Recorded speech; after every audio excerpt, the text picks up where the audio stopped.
C'est ça les surprises dans le charme de la Coupe d'Algérie, où on peut par exemple voir des petites équipes gagner les grandes. C'est le charme de la Coupe. Alors ça concernait justement les entraîneurs Laval. On a eu avec vous une explication. Autour de cette table, et ça a toujours fait débat, si on devait choisir le meilleur joueur de la planète. Le roi Pelé dit c'est moi, et de l'autre côté, Diego Maradona dit c'est moi. La FIFA... certains joueurs ont tranché, d'autres pas. Autour de cette table, on aime tous le football. Par exemple, vous, Nassim Chedid, vous dire avec qui? Difficile. Entre Pelé et Maradona. Bon, Pelé, ça reste Pelé. Hein. On a toujours grandi en se disant, oui, il fut un temps où il y avait Pelé, grand joueur, etc. Le roi, on l'appelle le roi. C'est le roi Pelé. Mais celui que j'ai vu jouer en direct, c'est Maradona. Donc j'aurais toujours une... Pour vous, c'est le meilleur joueur? Je dirais pas que c'est le meilleur joueur, mais j'ai une préférence pour Maradona. Préférence pour... Abdou Sourouani, après on reviendra aux spécialistes. Pour moi, c'est Pelé. Hein. C'est Pelé, au moins pour une raison simple. Que c'est vrai que c'est vieux. C'est vieux Pelé. Beaucoup ne l'ont pas joué. Aujourd'hui, si on revoit les images, c'est un peu vieillot. Mais bon, pour une raison très simple, c'est Pelé que je préfère à Maradona, pas de loin. Parce que Pelé n'a jamais marqué de la main, Maradona si. On l'appelait la main de Dieu.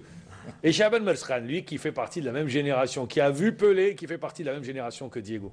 Deux joueurs d'exception, Mamar. Et si vous deviez choisir un? Mamar, il y a une époque où l'époque de Pelé, c'était un football plus technique. On jouait 3 avec 4 attaquants. Il n'y avait pas ce marquage strict. Il n'y avait pas un bloc défensif. C'est pas le même football que l'époque de Maradona. Maradona, malgré qu'on lui faisait des marquages. Goycochea l'avait massacré. Voilà. On l'a vu, différents. les Italiens. Techniquement, ils sont différents. Un qui est gaucher, l'autre c'est un droitier. N'oubliez pas que jouer à 17 ans une Coupe du Monde, c'est pas donné à tout le monde pour Pelé. Et Maradona... il a emmené l'Argentine vers la victoire. D'une façon, oui. Mais individuellement, c'est peut faire excellent. La différence. Tout seul. Oui, même avec ses gestes, avec ses sorties médiatiques, c'est quelqu'un d'extraordinaire. Moi, je ne peux pas vous dire qui est le meilleur. Chacun dans son époque, oui. Chacun dans son époque, il a été meilleur.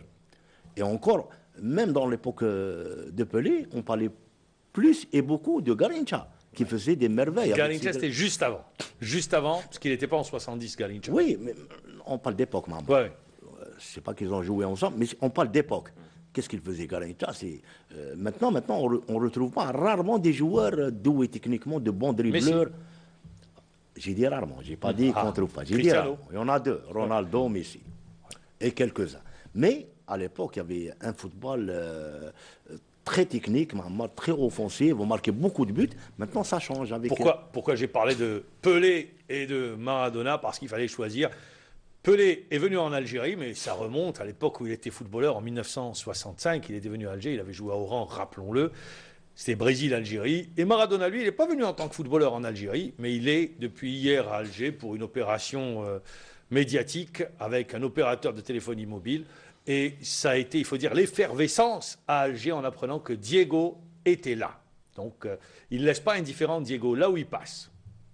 Oui, maman, c'est la star. C'est la star. Même s'il a arrêté sa carrière, c'est toujours la star. Malgré ça, mais quand même, pour les yeux, quand on voit Maradona jouer, c'est exceptionnel. C'est un régal. C'est un régal. Même quand il triche, c'est beau. Vous savez, Mahamar, je l'ai vu en 2002 à La Havane, à Cuba. Eh bien, Cuba, c'est un pays qui n'a pas de tradition dans le football. Mais quand je l'ai vu 2 fois dans la rue, eh bien, je peux vous assurer qu'il y avait émeute. Hein. Mais là où il passe, il y a émeute. Donc c'était juste pour rappeler que Diego était à Alger, non pas dans une opération avec une équipe de football, puisqu'il a été entraîneur également de l'Argentine, il a travaillé au Qatar, mais pour une opération médiatique avec un opérateur. Mais dans le même temps également, ce soir se déroule la soirée Ballon d'Or. Slimani qui va gagner ce Ballon d'Or, qui a été élu pour le Ballon d'Or. C'est une récompense méritée, Chabem. Je rappelle, c'est les entraîneurs, les capitaines d'équipe, les présidents de club, les journalistes et les lecteurs des journaux, le buteur et le Hadef. Il y avait des joueurs qui ont éclaboussé nos petits écrans quand ils jouaient, que ce soit dans leur club ou en équipe nationale. C'était Soudani et Slimani. C'est des joueurs qui méritaient la première place. Ça s'est joué à quelques Mais les deux joueurs qui ont fait la différence, surtout en équipe nationale, et marqué pas mal de buts. C'est l'équipe nationale qui fait aujourd'hui que ça pèse énormément dans l'élection du Ballon d'Or. Ben oui, je pense, hein, ce Ballon d'Or, cette victoire de Slimani en 2013, c'est tout simplement la récompense aux attaquants algériens, parce que vous l'avez dit plusieurs fois, Mamar Djibour, que très souvent, c'était des défenseurs qui étaient élus Ballon d'Or. Ben, cette fois, le mérite revient à un attaquant.